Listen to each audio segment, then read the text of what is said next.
Hey everyone, great to see you. Eddie Harrold here, and I'm here to talk to you about Pranayama 101. And today we're going to talk about the ocean sounding breath, or in Sanskrit translates as Ujjay breath. Ujjaya in Sanskrit means to capture or to become victorious.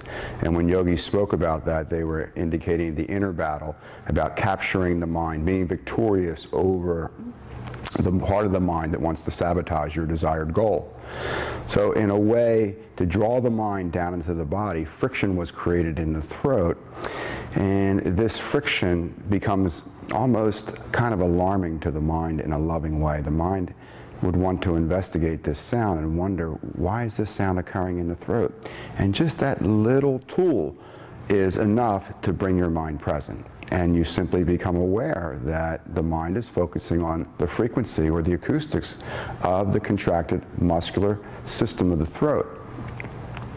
And this sound is the gateway or the bridge into deeper states of consciousness, or moving out of the doing mind, the beta mind, and into the slower, more creative, intuitive thoughts of the alpha brainwave patterns, or the lower beta waves, where there's less stress, there's less distortion, there's less cloudiness around whatever your particular desire is.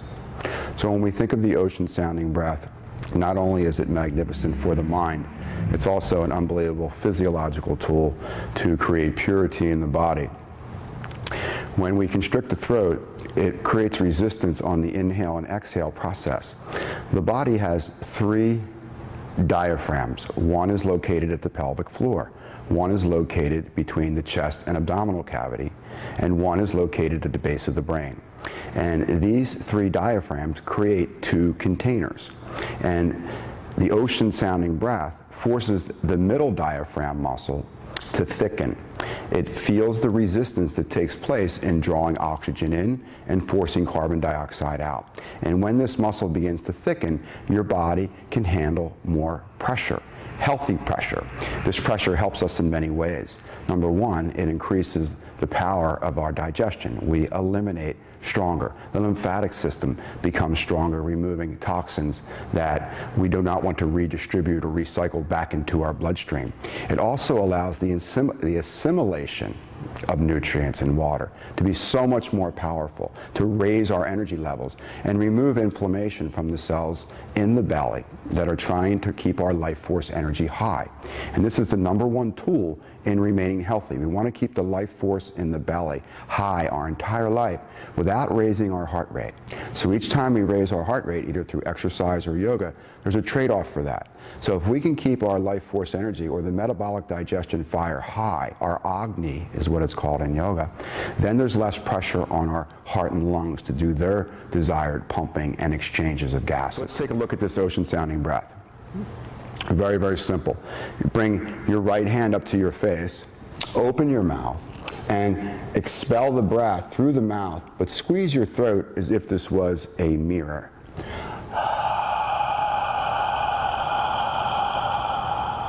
Inhale through the nose, squeeze your throat, try again.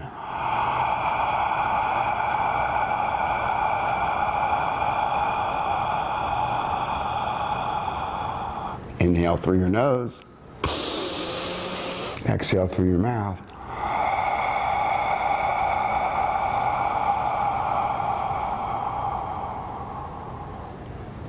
Release the right hand down. Close your eyes for just a moment and notice what's happening in the throat, in the muscles you were just constricting, to allow that filtration process of the life force of the oxygen to move through the respiratory and cardiovascular system. What I'd like you to do is bring your mind's eye back to the muscles you were just using to fog the mirror of your hand. And on the next 3 exhales, I'd like you to try to allow a sound like the ocean or the Darth Vader movie character, the form, deep in the trachea. The muscle that you're going to be using is called the epiglottis muscle. And the epiglottis muscle is one of the fundamental sphincter muscles that come up through the body that control the regulation of gases.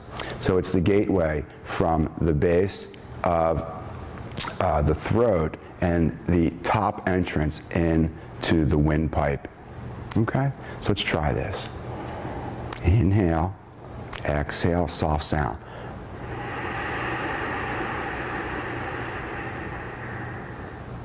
Try again, inhale.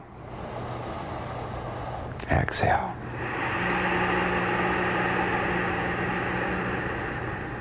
One more.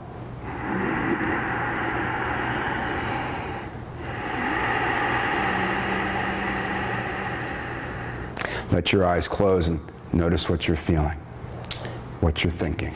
This sound is fundamental in concentrating the mind on the desired task, keeping the throat constricted and allow a smooth exchange of the inhale and exhale. After you practice this and master the exhale, we'll focus on the inhale.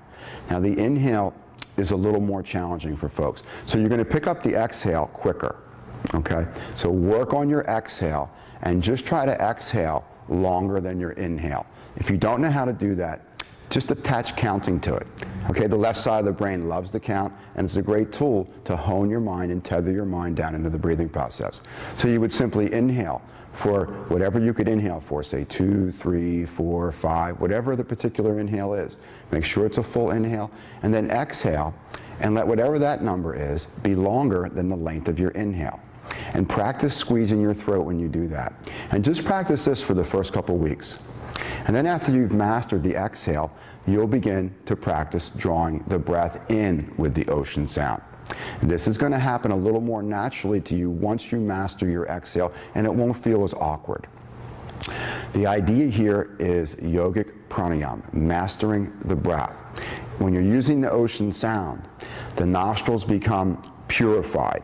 And there's energy that's attached to the oxygen that's very healing to the body that science can't measure right now. There's a very subtle energy to oxygen. And when we thicken these three diaphragms, primarily the middle one, air and the elements of air become enhanced in how the body harnesses that. And it stalls the aging process physiologically in the body, and it removes a lot of inflammation that's around the brain that's clogging proper cognition and neurons and dendrites in the brain.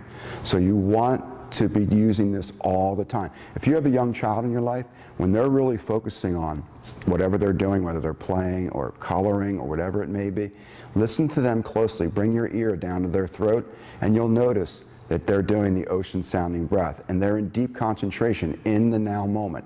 They're not attached to how it's going to play out in the future. They're not replaying the past. They're totally anchored outside of the ego in the present moment.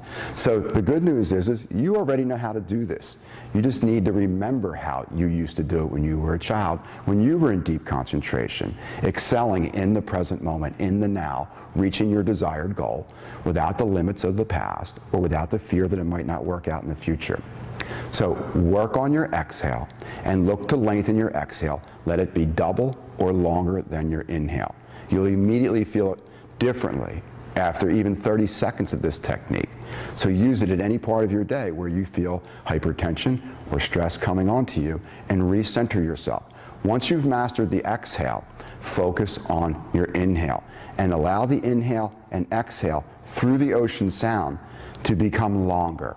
And the longer the breath becomes, it's the gateway to deeper states of consciousness, and just shows you that it's easier to reach your desired goal, whatever it may be, by using yogic pranayama and the ocean sounding breath. Thanks for being with me.